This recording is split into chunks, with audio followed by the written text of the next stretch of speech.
സിന്ധു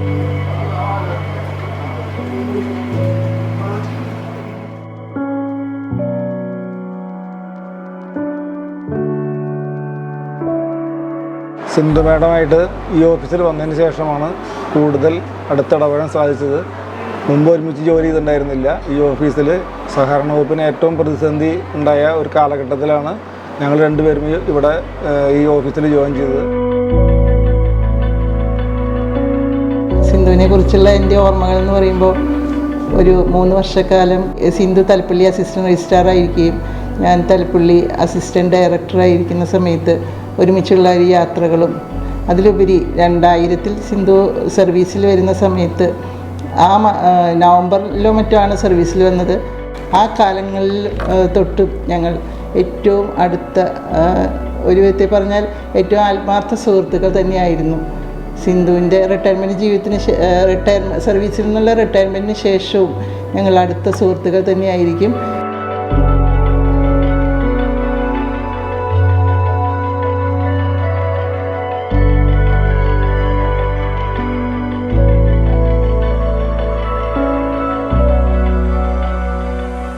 മാഡത്തിനെ പറ്റിയിട്ട് പറയാമെന്ന് വെച്ചിട്ടുണ്ടെങ്കിൽ 2021 കാലഘട്ടത്തിൽ തൊട്ട് ഇതുവരെയുള്ള നിമിഷത്തിൽ വളരെയധികം എൻജോയ് ചെയ്യുന്ന ഒരു അവസരമാണ് എനിക്ക് മാഡം തന്നിട്ടുള്ളത്. മാഡത്തിൻ്റെ ഓരോ കാര്യങ്ങൾ, അതായത് എന്നെ മുന്നോട്ട് കൊണ്ടുവരാൻ വേണ്ടി സംഘടനയിലായാലും അതുപോലെ തന്നെ കലാരംഗത്തേക്കായാലും മാഡത്തിൻ്റെ ആ ഒരു ഇൻസ്പിറേഷനിലാണ് ഞാനിപ്പോൾ എത്തി നിൽക്കുന്നത്. അത് ഈ മെയ് 31 കൂടി കഴിഞ്ഞു പോകുമ്പോൾ ഭയങ്കര ഒരു നഷ്ടമാണ് എനിക്ക് എൻ്റെ ജീവിതത്തിൽ. എന്നാലത് എന്താ പറയുക, അനിവാര്യമാണല്ലോ. അതുകൊണ്ട് അതിനോട് നമ്മൾ മാനസികമായിട്ട് യോജിച്ചുകൊണ്ടിരിക്കുകയാണ്. KGOയുടെ പ്രവർത്തനത്തിലായാലും ഞങ്ങൾ ആദ്യമായിട്ട് ഒപ്പന കളിക്കാൻ മണവാട്ടിയായിട്ട് തന്നെ മുന്നോട്ട് കൊണ്ടുവന്നത് മാഡത്തിൻ്റെ ഒരൊറ്റ നിർബന്ധത്തിലാണ്. ഈ ഓരോ നിമിഷം 4 മണിക്ക് ചായ കുടിക്കാൻ പോകുന്നതായാലും ഉച്ചയ്ക്ക് ഭക്ഷണം കഴിക്കാൻ പോകുന്നതായാലും, പ്രത്യേകിച്ച് പറയാമെന്ന് വെച്ചിട്ടുണ്ടെങ്കിൽ നമ്മുടെ ജീവിതത്തിലത്തെ അധിക ഭാഗവും നമ്മൾ ചിലവാക്കുന്നത് ഈ ഓഫീസ് ടൈമിലാണ്, ഫാമിലി ലൈഫിനേക്കാളും കൂടുതൽ. അതുപോലെ അപ്പോൾ ആ ഒരു സന്ദർഭങ്ങൾ ഓരോന്നും വളരെ നന്നായി എൻജോയ് ചെയ്യാൻ പറ്റിയത് മാഡത്തിൻ്റെ ആ സൗഹൃദം മൂലമാണെന്ന് എനിക്ക് പറയാൻ പറ്റും. അതുപോലെ തന്നെ ഓരോ വ്യക്തിബന്ധം അതെന്ന് പറയുന്നത് മാഡത്തിന് പറയാമെന്ന് വെച്ചിട്ടുണ്ടെങ്കിൽ ധാരാളം വ്യക്തികളായിട്ട് നല്ല കണക്ഷൻസും അതുപോലെ തന്നെ നല്ല സൗഹൃദവും കാത്തു സൂക്ഷിക്കുന്നതാണ് മാഡം. അതോടെ മാഡത്തിനെ ഒപ്പം കൊണ്ട് നടക്കുന്ന ആ ഒരു കാരണം എനിക്കും ആ ഒരു സൗഹൃദ വലയത്തിൽ കൂടുതലായിട്ട് എത്തിച്ചേരാനും അത് എൻജോയ് ചെയ്യാനും സാധിച്ചു എന്നുള്ളത് എൻ്റെ ജീവിതത്തിൽ വളരെ ഒരു ഭാഗ്യമായിട്ട് കരുതുന്നു. ഇതൊക്കെ പറയുമ്പോഴും ആ 31-ൻ്റെ ഒരു ദുഃഖം എൻ്റെ മനസ്സിലുണ്ട്. അത് പറയുമ്പോൾ മാഡം നമുക്ക് ഇനിയും കാണാലോ എന്നുള്ള ഒരു ആശ്വാസവാക്കുമലാണ് ഞാൻ ശരിക്കും പിടിച്ചു നിൽക്കുന്നത്. ദീർഘമായ ഒരു കാലഘട്ടം ഈ സഹകരണ വകുപ്പിനെ മുന്നോട്ട് നയിക്കുന്നതിൽ പ്രധാനപ്പെട്ട പങ്കുവഹിച്ച ശ്രീമതി സിന്ധു സാറ് തൻ്റെ ഔദ്യോഗിക ജീവിതത്തിൽ നിന്ന് വിട പറയുകയാണ്. സാറിൻ്റെ സേവനം, ഞാൻ ഈ സർവീസിൽ തുടങ്ങിയ കാലം തൊട്ടും തന്നെ വളരെ അടുത്ത ബന്ധം പുലർത്തി വന്നിരുന്ന ഒരു മാഡമാണ്. എല്ലാ കാര്യത്തിലും ഒരു ആക്റ്റീവായി ഇടപെടുക എന്നുള്ളത് സാറിൻ്റെ ഒരു പ്രത്യേകതയാണ്. എന്ത് കാര്യമാണെങ്കിലും അത് ഏറ്റെടുക്കുക, അത് വളരെ ഭംഗിയായി നിർവഹിക്കുക എന്നുള്ളത് ഒരു പ്രത്യേക സ്വഭാവമായി കാണാൻ കഴിയുന്നതാണ്. ഒരു കാര്യം പോലും ഏറ്റെടുക്കാൻ വിമുഖത കാണിച്ച് പിന്നോട്ട് പോകുന്ന ഒരു പ്രവണത സാറിൻ്റെ ഭാഗത്ത് ഉണ്ടായിട്ടില്ല.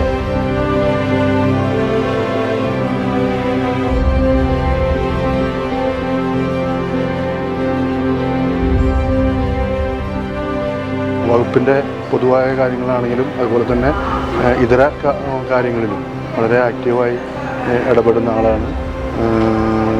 അതിലൊക്കെ തന്നെ സാറിന് നല്ല അഭിപ്രായം നേടിയെടുക്കുന്നതിനും കഴിഞ്ഞിട്ടുണ്ട്.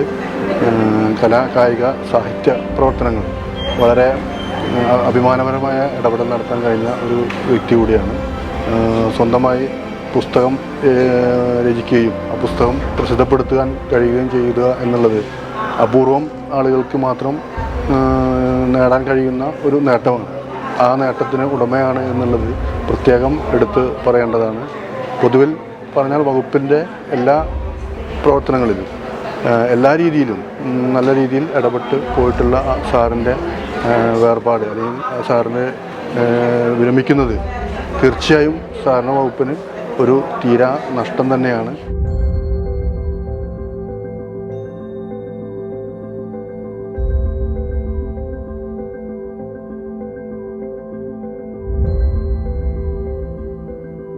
ഞങ്ങൾ ഓഡിറ്റ് വർക്ക് ചെയ്യുമ്പോൾ പരിചയമാണ് സാറായിട്ടുള്ളത്.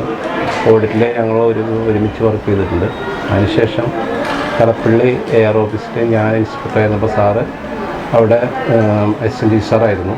അപ്പോൾ സാറിൻ്റെ കീഴിൽ അസിസ്റ്റൻ്റ് സാറിന് പദവിയിൽ ഞാൻ ഇൻസ്പെക്ടറായിട്ട് വർക്ക് ചെയ്തിട്ടുണ്ട്.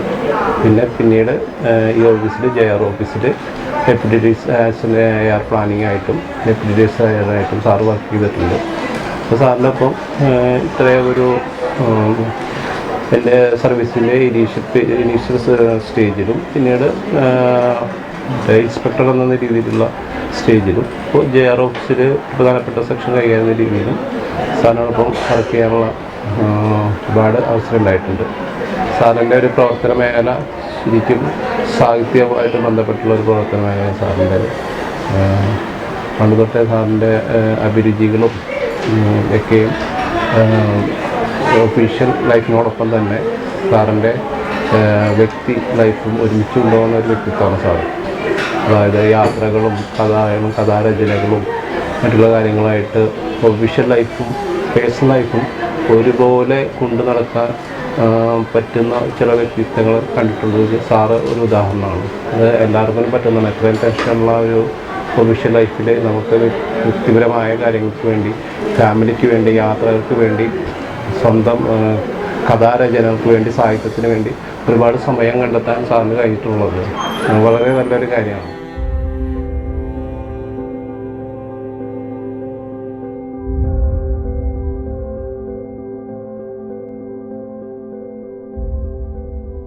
മാഡം വളരെ നല്ലൊരു ക്യാരക്ടറാണ്.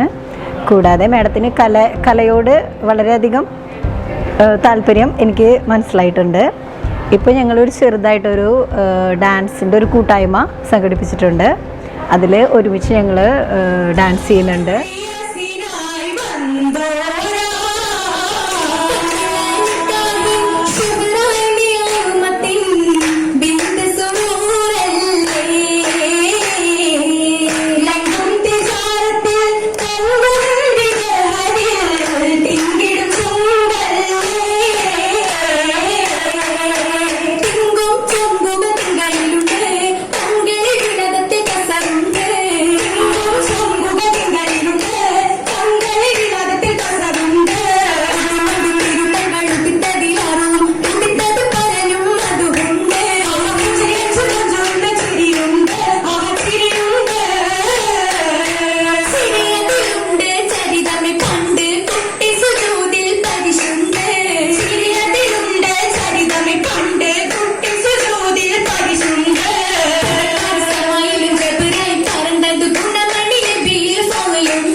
ഒപ്പന അടിപൊളിയായിരുന്നു.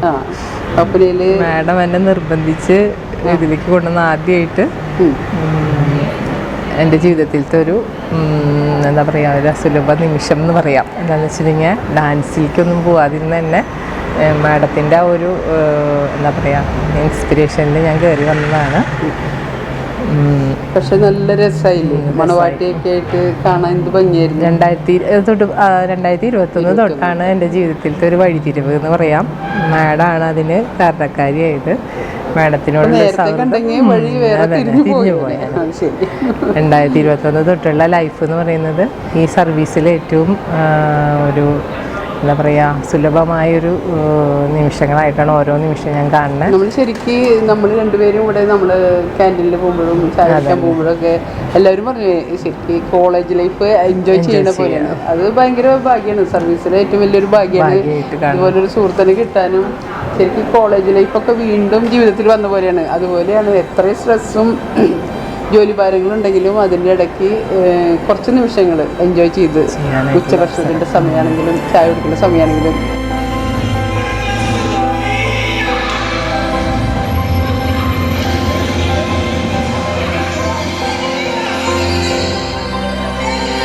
ഉദാഹരണം ഞാൻ തന്നെ നടു റോഡിൽ നിന്ന് സംസാരിക്കുക കണ്ടതുണ്ടോ?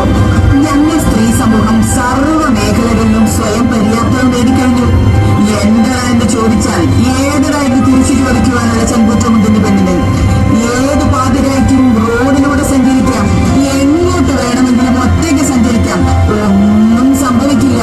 അതിനുള്ള ചങ്കൂറ്റമുണ്ടെന്ന് പെണ്ണിന് സംരക്ഷിക്കാനുള്ള നിയമമുണ്ടെന്ന് കേരളത്തിൽ.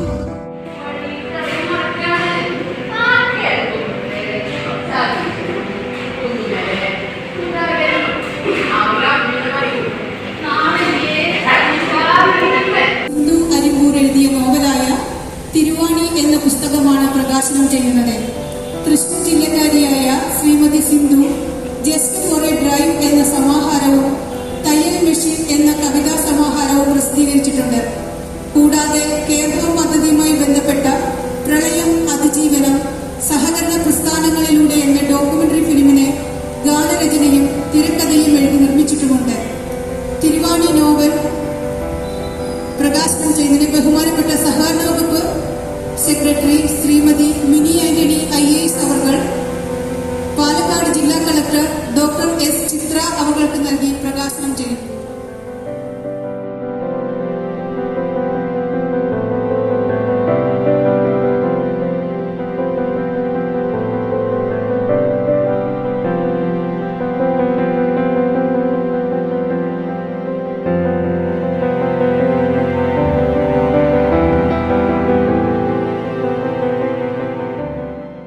സാഹിത്യകൃതിയിലായാലും മറ്റുള്ള കാര്യങ്ങൾക്കായാലും സാറിന് ഒരുപാട് സമയം കണ്ടെത്താനും അതിൽ കൂടുതൽ മേഖലയിലേക്ക് സാറിന് എത്തിപ്പെടാനും പറ്റുന്ന ഒരു നിലവാരമുള്ള സാറാണ്. ആ രീതിയിലേക്ക് സാറിൻ്റെ റിട്ടയർമെൻറ്റ് ലൈഫിൽ എല്ലാവിധ ആശംസകളും നേർന്നു.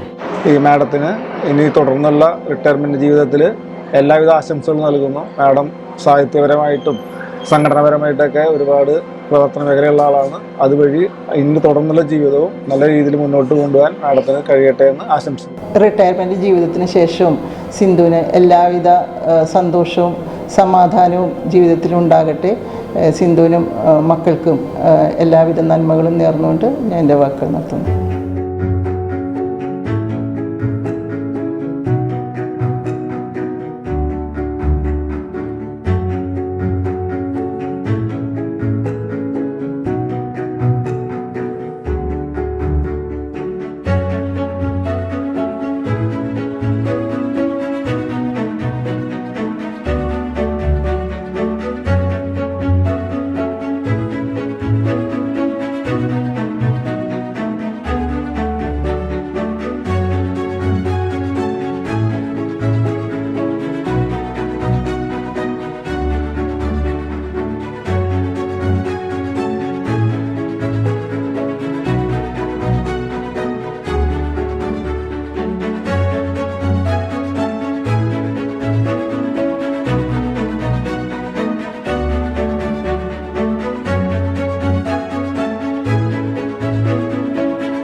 ഇപ്പോൾ 97-ലാണ് സർവീസിൽ കയറുന്നത്.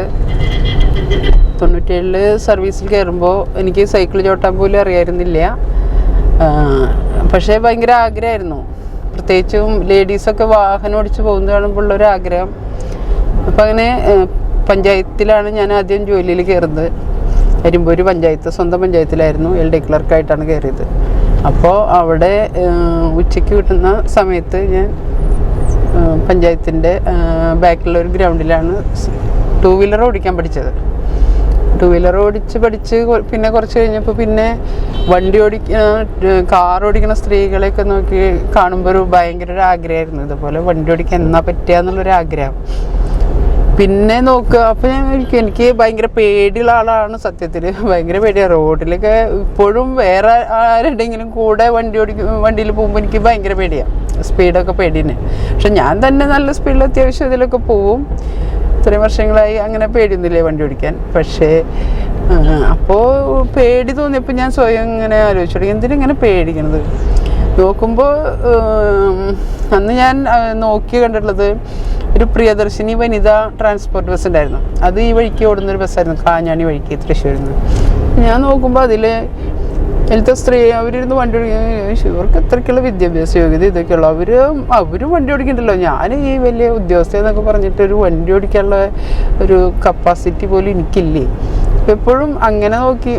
അപ്പം അങ്ങനെ നോക്കുമ്പോൾ ആയിരിക്കും അപ്പോൾ അവർക്കൊക്കെ പറ്റും, എനിക്കെന്താ പറ്റാത്തത്, അങ്ങനെയുള്ളൊരു ഇതിലാണ്. അപ്പോൾ പിന്നെ നോക്കാനേ. പിന്നെ അതുപോലെ പ്രായമായിട്ടില്ല 2 വീലർ ഓടിക്കാൻ ആദ്യം ഒരു ഭയം ഉണ്ടായിരുന്നു. അപ്പം നോക്കുമ്പോൾ വയസ്സായ അച്ചാച്ചന്മാർ ഒരു 10-70 ഒക്കെ വയസ്സായിട്ടുള്ള ആളുകളൊക്കെ വണ്ടി ഓടിച്ചു. ഇവർക്കൊക്കെ ചെയ്യാൻ പിന്നെ എനിക്കെന്താ പറ്റാത്തത്. അപ്പോൾ പിന്നെ അങ്ങനെയാണ് ചിന്തിക്കുള്ളൂ. മറ്റുള്ളവർക്ക് പറ്റുന്ന കാര്യം എന്തുകൊണ്ട് എനിക്ക് പറ്റുന്നില്ല എന്നുള്ളത് നോക്കും. അങ്ങനെയാണ് കാർ ഓടിക്കാം എന്ന് വെച്ച് പിന്നെ കാർ ഓടിക്കാൻ പഠിച്ചു. ഒരു 2000 ഒക്കെ ആയിട്ടുണ്ട്. കാറൊക്കെ ഓടിച്ചു തുടങ്ങുമ്പോൾ ഒരു 2011-ലൊക്കെയാണ്. അപ്പം അന്ന് 12 സമയത്തൊക്കെയാണ് കാറ് ഓടിച്ചു തുടങ്ങണത്. അപ്പം ആദ്യം ഒരു മാരുതി, സെക്കൻഡ് ഹാൻഡ് മാരുതിയാണ് ഓടിച്ചു തുടങ്ങിയത്. അതോടിച്ച് ഞാൻ ഒരുവിധം കുഴപ്പമില്ലാന്ന് കണ്ടപ്പോൾ ഹസ്ബൻഡ് എനിക്കൊരു മാരുതി ആൾട്ടോ 800 ആൾട്ടോ വാങ്ങിച്ചു തന്നു. പിന്നെ ആൾട്ടോ ആയിട്ടാണ് പിന്നെ ഞാൻ എൻ്റെ ഔദ്യോഗിക ജോലി ഇൻസ്പെക്ടർ ഓഡിറ്റർ എന്നുള്ള തസ്തികയിലായതുകൊണ്ട് സ്ഥിരം യാത്രകളാണ്. എപ്പോഴും നമുക്ക് യാത്ര വേണ്ടി വരും. എന്നും ഒന്നല്ലെങ്കിൽ ഒന്നായിട്ട് പല സ്ഥലങ്ങളിലേക്കുള്ള യാത്രകളാണ്. അപ്പോൾ കാറിൽ തന്നെയാണ് പോവാറ്. അങ്ങനെ ആൾട്ടോ കുറച്ച് നാളൊക്കെ ഓടിച്ചു കഴിഞ്ഞ് പിന്നെ എനിക്കൊരു ഇഗ്നിസ് എടുത്തു തന്നു. അപ്പോൾ ഇഗ്നിസ് ഓടിച്ചുകൊണ്ട് ഇരിക്കുക. അങ്ങനെ പിന്നെ പോകുമ്പോഴാണ് പിന്നെ കുറച്ച് മാസം മുൻപ്, അതായത് ഒരു 2024 ജനുവരിയിലാണ് ഞങ്ങളൊരു ട്രിപ്പ് പോയതാണ്. ഞാനും ഹസ്ബൻഡും മോനും കൂടി ഒരു ട്രിപ്പ് പോയതാണ്. അപ്പോൾ അവിടെ വെച്ചിട്ട് മോനിങ്ങനെ പറഞ്ഞു, ഇപ്പോൾ ലേഡീസൊക്കെ ഞാൻ ജീപ്പിലാണ് ട്രക്കിങ്ങിന് പോയതാണ്. ട്രക്കിങ്ങിന് പോയപ്പോൾ ഇങ്ങനെ ജീപ്പ് എനിക്ക് ഭയങ്കര ഇഷ്ടമാണെന്നൊക്കെ ഇങ്ങനെയുള്ള കാഷ്വൽ ടോക്കിനിടയ്ക്ക് അപ്പോൾ മോൻ പറഞ്ഞു, ഇപ്പോൾ ലേഡീസൊക്കെ ജിമ്നിയൊക്കെയാണ് എടുക്കണത് ലേഡീസ്. അതേട്ടപ്പോൾ ഹസ്ബൻഡ് പറഞ്ഞു, ഒന്ന് അമ്മയ്ക്കൊരു വണ്ടി നമുക്ക് ജിമ്നി മേടിച്ചു കൊടുക്കുക. അങ്ങനെ പറഞ്ഞിട്ടാണ് എനിക്ക് ഈ ജിമ്നി വാങ്ങിച്ചത്. ഭയങ്കര സന്തോഷമുള്ളൊരു ഇതായിരുന്നു എനിക്ക്. ഞാൻ ഒട്ടും പ്രതീക്ഷിക്കാതെ, ഞാനാണെങ്കിൽ ഈ ജീപ്പിനോട് എനിക്ക് ഭയങ്കര ഇഷ്ടമായിരുന്നു. അപ്പോൾ നമ്മുടെ കലക്ട്രേറ്റിൻ്റെ ഉള്ളിൽ തന്നെ ഒരു പഴയ ജീപ്പായിട്ടൊരു, അതെന്താണെന്ന് പറയാം, മറ്റേ വേറെ എന്തോ ഒരു പേര് പറയില്ലേ, അങ്ങനത്തെ ഒരു സംഭവമാണ്. അതൊരു KS-ലൊരു ഉദ്യോഗസ്ഥനൊരു ഓഫീസറാണ്. ആ ജീപ്പ് കൊണ്ടുവരുമ്പോൾ ഞാൻ പറയും, അയ്യോ എനിക്ക് ഭയങ്കര ഇഷ്ടം ഇങ്ങനെ ജീപ്പ് ഓടിക്കണമെന്നൊക്കെ പറഞ്ഞു. പക്ഷേ എന്നിട്ട് അത് ഞാനിങ്ങനെ ആഗ്രഹിച്ചു. അത് പിന്നെ ഒരു 2-3 മാസം കഴിഞ്ഞപ്പോഴേക്കാണ് എനിക്ക് ജീപ്പ് ഇങ്ങനെ കിട്ടിയത്. അപ്പോൾ ജീപ്പ് ഇപ്പോൾ ഇത് ഓടിക്കുമ്പോൾ ഒരു സന്തോഷം, പക്ഷേ അതോടൊപ്പം ചെറിയൊരു സങ്കടമുണ്ട്. വാങ്ങിച്ചു തന്ന ആളെൻ്റെ കൂടെ ഇപ്പം ഇല്ല, അതിൻ്റെ ഒരു സങ്കടമുണ്ട്. പക്ഷേ ഇതൊക്കെ ആയിട്ട് ഞാൻ ഇങ്ങനെ നടക്കണമെന്ന് ആഗ്രഹിച്ചിരുന്ന ഒരാളായിരുന്നു. അപ്പോൾ ഞാനിപ്പോഴും അതുകൊണ്ട് തന്നെ ഇതൊക്കെ ഇപ്പോഴും ചെയ്യുന്നതാണ്. ആളുടെ ആഗ്രഹങ്ങൾ ഇങ്ങനെയൊക്കെ ആയിരുന്നു. അപ്പം അതുപോലെയൊക്കെ ജീവിക്കാൻ ശ്രമിച്ചുകൊണ്ടിരിക്കുന്നു.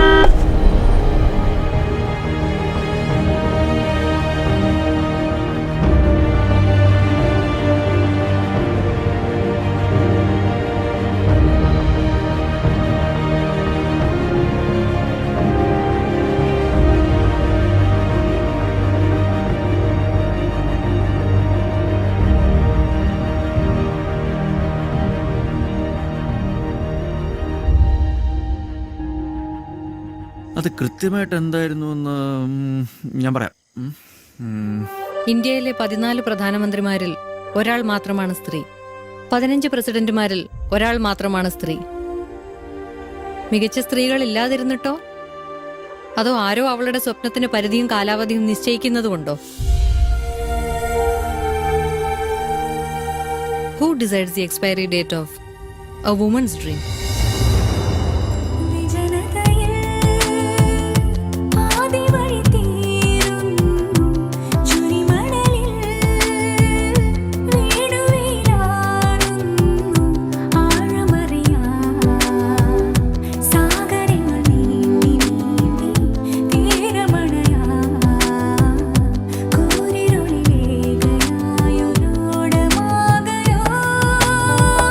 தமிழ் படங்களை எங்க மறந்து வச்சுக்கிட்டு மியூசியம் முறுக்கிக்கிட்டு லுங்கி கட்டிக்கிட்டு நம்பியாரு கபாலி அப்படின்னு சொன்ன உடனே குனிஞ்சி சொல்லுங்க எஜுமா அப்படி வந்து நிப்பானே அந்த மாதிரி கபாலி நினைச்சியாடா கபாலிடா